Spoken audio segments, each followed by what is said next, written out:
할렐루야. 기도로 길을 묻고 말씀으로 길을 찾는 소리하나 교회 김상경 목사입니다.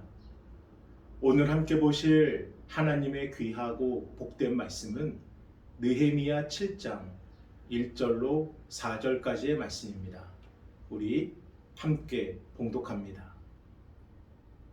성벽이 건축됨에 문짝을 달고 문지기와 노래하는 자들과 레위 사람들을 세운 후에 내 아우 하나니와 영문의 관원 하나냐가 함께 예루살렘을 다스리게 하였는데, 하나냐는 충성스러운 사람이요 하나님을 경외함이 무리 중에서 뛰어난 자라. 내가 그들에게 이르기를 해가 높이 뜨기 전에는 예루살렘 성문을 열지 말고 아직 파수할 때에 곧 문을 닫고 빗장을 지르며 또 예루살렘 주민이 각각 자기가 지키는 곳에서 파수하되 자기 집 맞은편을 지키게 하라 하였노니, 그 성읍은 광대하고 그 주민은 적으며 가옥은 미처 건축하지 못하였음이니라. 아멘. 오늘도 여러분들의 삶의 자리가 말씀의 자리, 기도의 자리, 믿음의 자리, 생명의 자리가 되길 주님의 이름으로 축복합니다. 서울연구원이 발표한 자영업자 실태조사서를 보면 코로나가 처음 발표된 2020년부터 2021년 사이 자영업자의 폐업률은 41%였다고 합니다. 그리고 21년부터 22년 사이 폐업률은 54%, 절반을 넘어섰고, 22년부터 23년 코로나가 종식을 선언할 때까지 자영업자의 폐업률은 무려 68%가 되었다고 합니다. 즉 10명 중 3명, 4명만이 살아남아 겨우 생계를 유지하고 있고, 원자재 값과 공공요금의 상승으로 인해 당분간은 자영업자의 회복률은 저조할 것이다 예측하고 있습니다. 그런데 통계표를 보며 한편으로 이런 생각이 들었습니다. 무엇인가를 시작하는 것도 대단히 중요하고 힘이 필요하지만 그것을 유지한다는 것은 더 큰 용기와 인내와 힘이 필요하겠구나. 다른 말로 표현하면 견디고 버티고 지켜낸다는 것이 시작하는 것보다 어쩌면 더 힘겨운 일이겠구나 하는 것입니다. 한 목사님께서 TV 강연에 나와 이런 말씀을 하시더라고요. 코로나 시기 때 많은 성도들이 믿음을 잃어버리고 교회를 떠났다고 하는데, 과연 그 믿음이 진짜 믿음인가? 무겁다고 그래서, 지쳤다고 그래서, 힘들다고 그래서, 괴롭다고 해서 가장 먼저 십자가를 내려놓았다면 과연 그들에게 믿음이 있기는 했느냐 하시더라고요. 사랑하는 여러분, 지키는 것이 더 중요한 것입니다. 신앙은 끝까지 지키는 것입니다. 그래서 저는 지금 여러분의 삶의 자리가 변함없이 예배의 자리, 기도의 자리, 하나님을 붙잡고 말씀을 기억하는 자리가 됨을 진실로 감사하고 축복드립니다. 남유다가 바벨론에게 멸망을 당하면서 유다의 백성들은 바벨론의 포로로 끌려가 무려 70년의 세월을 보내게 됩니다. 그리고 바벨론이 신흥 강대국 메데와 페르시아에게 멸망을 당하며 유다의 백성들은 바벨론의 포로에서 페르시아의 포로와 노예로 이 신분이 바뀌게 돼요. 느헤미야는 바로 이러한 시대 속에서 바벨론 포로 시대에 잡혀간 히브리인의 2세로 페르시아 땅에서 태어나게 됩니다. 그런데 대단한 것은 그는 분명 포로 신분이었음에도 왕의 술 맡은 관원, 지금으로 치면 대통령 비서실장 정도의 중직에 있을 정도로 그의 성실함과 능력이 왕에게 인정받았다는 것입니다.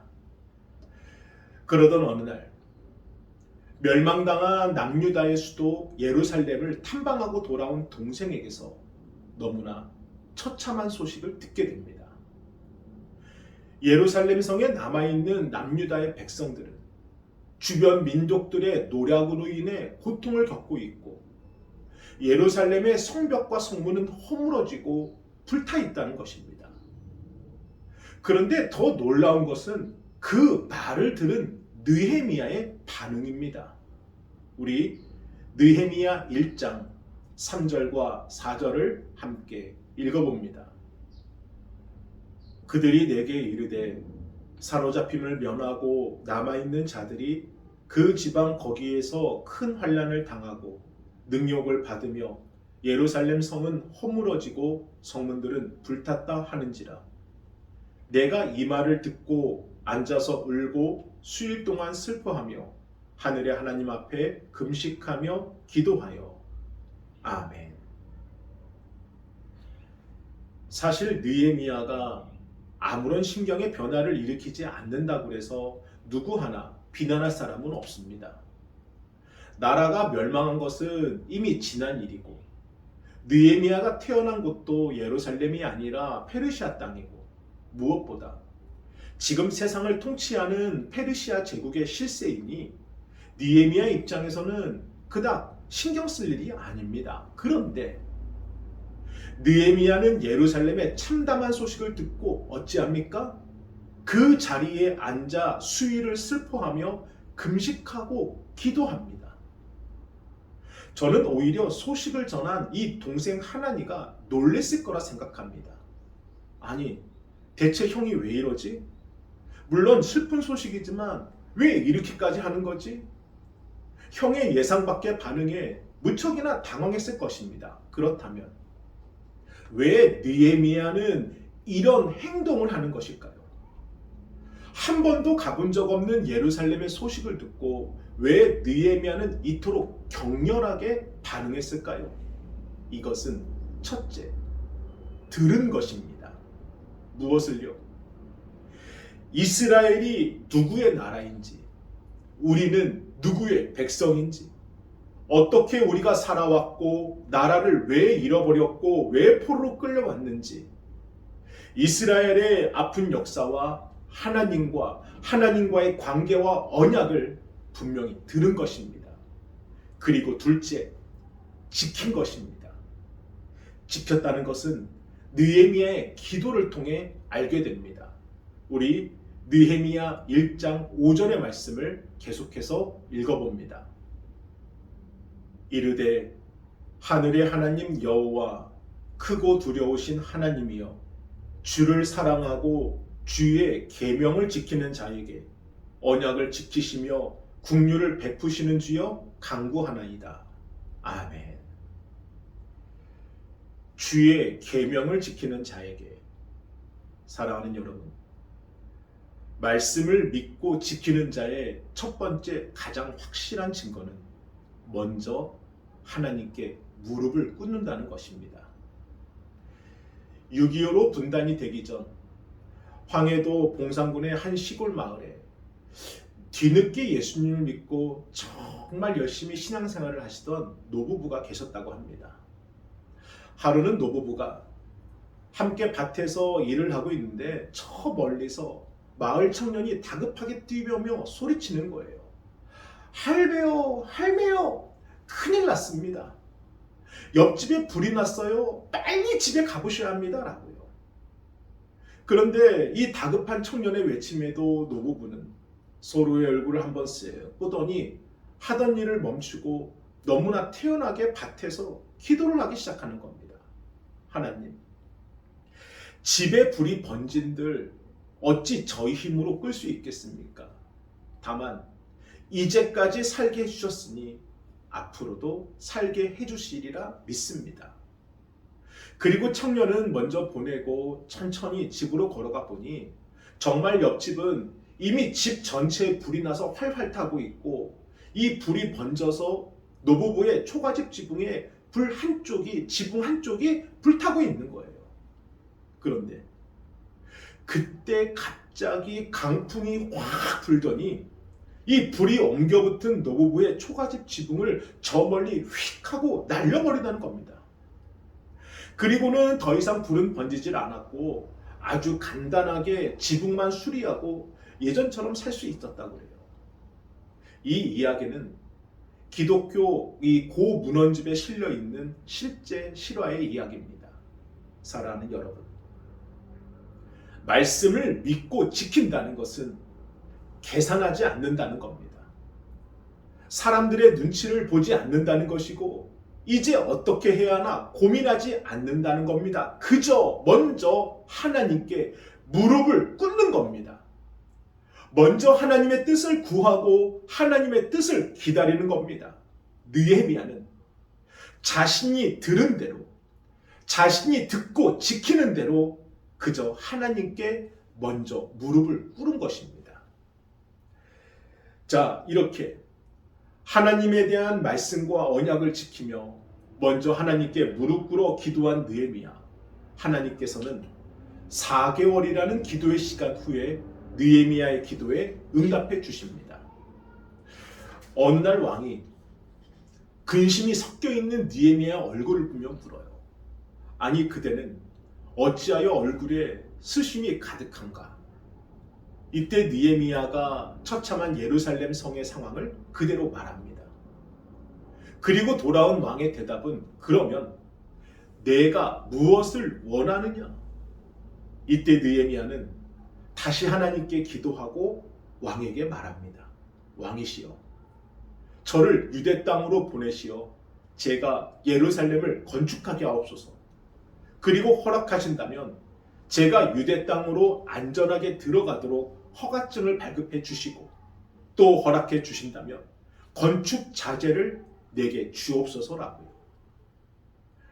자, 내게 무엇을 원하느냐는 왕의 물음에 느헤미야는 가장 필요한 것을 말했지만 자칫하면 오해할 수 있고 반역이 될 수도 있는 심각한 상황입니다. 그런데 어떤 일이 일어나느냐?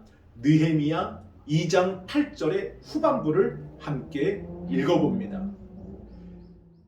내 하나님의 선한 손이 나를 도우심으로 왕이 허락하고. 아멘. 하나님께서 도우사 왕이 흔쾌히 허락합니다. 사랑하는 여러분, 느헤미야가 한 일은 무엇입니까? 그저 하나님과 하나님의 언약을 끝까지 지킨 것입니다. 그래서 먼저 하나님께 무릎 꿇고 기도한 것입니다. 그랬더니 그 결과가 무엇입니까? 아무도 할 수 없었던 너무나 기가 막힌 가장 좋은 결과를 이루어 주십니다. 그저 신앙과 믿음을 끝까지 지키고 그래서 기도한 것뿐인데 하나님께서 도우사 왕의 그 마음을 움직이십니다. 저는 이 놀라운 축복이 오늘도 변함없이 예배의 자리, 기도의 자리, 말씀의 자리를 지키고 있는 여러분에게 그대로 임하여지길 주님의 이름으로 축복합니다. 이렇게 해서 느헤미야는 유대 땅의 총독으로 임명되어 이 무너진 예루살렘의 성벽을 신중하게 그러나 신속하게 재건하기 시작합니다. 그리고 52일 만에 무너진 예루살렘 성벽을 재건하게 돼요. 그런데 그동안 예루살렘 성을 차지하고 있던, 예루살렘 성이 회복되는 것을 결코 원하지 않았던 주변 민족들의 방해와 협박이 멈추질 않습니다. 그러니 느헤미야 역시 성벽은 재건했지만 이 마음이 편치를 않아요. 그래서 느헤미야는 예루살렘 성을 방어하기 위해 곳곳에 책임자를 세우게 됩니다. 우리 오늘 본문 느헤미야 7장 1절과 2절을 함께 읽어봅니다. 성벽이 건축됨에 문짝을 달고 문지기와 노래하는 자들과 레위 사람들을 세운 후에 내 아우 하나니와 영문의 관원 하나냐가 함께 예루살렘을 다스리게 하였는데, 하나냐는 충성스러운 사람이요 하나님을 경외함이 무리 중에서 뛰어난 자라. 아멘. 우선 예루살렘 성으로 들어오는 그 문을 지키는 문지기를 세우고 예배를 섬길 찬양대와 예배를 집례할 레위 사람들을 세웁니다. 그리고 자신이 자리를 비우더라도 예루살렘을 책임지고 지킬 총책임자로 아우 하나니와 관원 하나냐를 함께 세우는데, 하나냐는 어떤 사람입니까? 충성스러운 사람이요 하나님을 경외함이 무리 중에서 뛰어난 자라.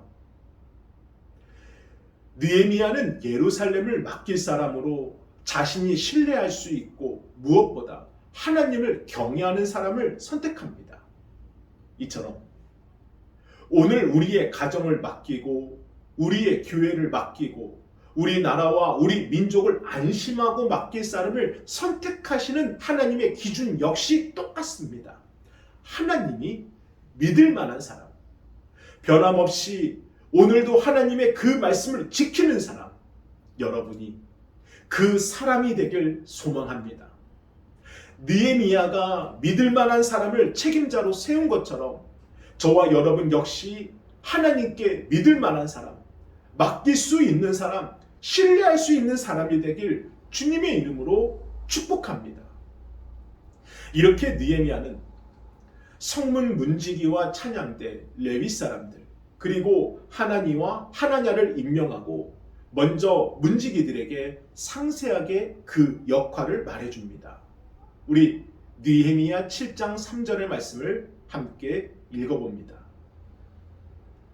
내가 그들에게 이르기를 해가 높이 뜨기 전에는 예루살렘 성문을 열지 말고 아직 파수할 때에 곧 문을 닫고 빗장을 치르며 또 예루살렘 주민이 각각 자기가 지키는 곳에서 파수하되 자기 집 맞은편을 지키게 하라 하였노니. 아멘. 성문 문지기들에게 정해진 때에 성문을 닫고 정해진 때에 성문을 닫으라는 겁니다. 아무 때나 열지 말고 또 아무 때나 닫지 말고 정해진 때에 열고 닫으라는 것인데, 사실 이것은 기본 아닙니까? 문지기로서 당연히 알고 있고 그렇게 해야 하는 상식인데 왜 느헤미야는 굳이 이것을 꼭 집어서 이야기하는 까닭은 무엇일까요? 원칙을 세우고 원칙대로 행하라는 것입니다.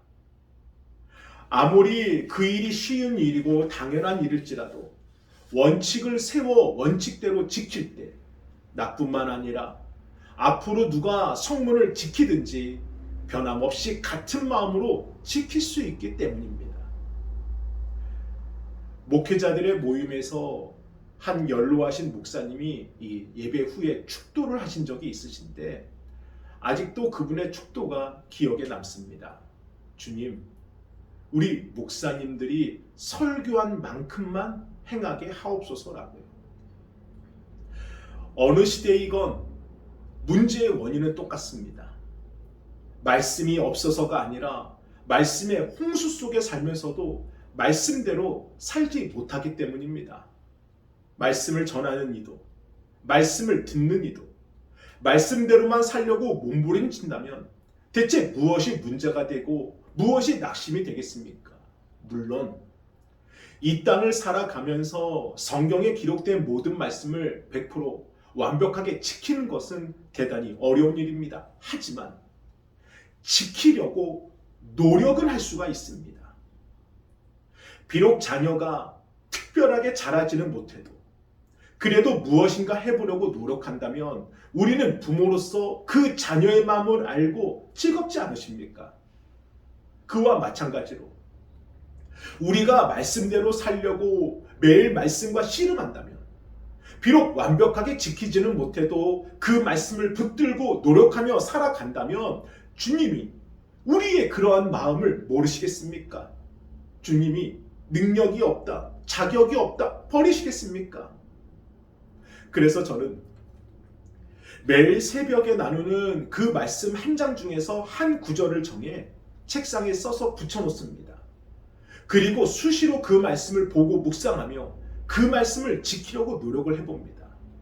여러분도 매일 한 말씀을 정해 그날 그 말씀을 지키려고 노력해 보십시오.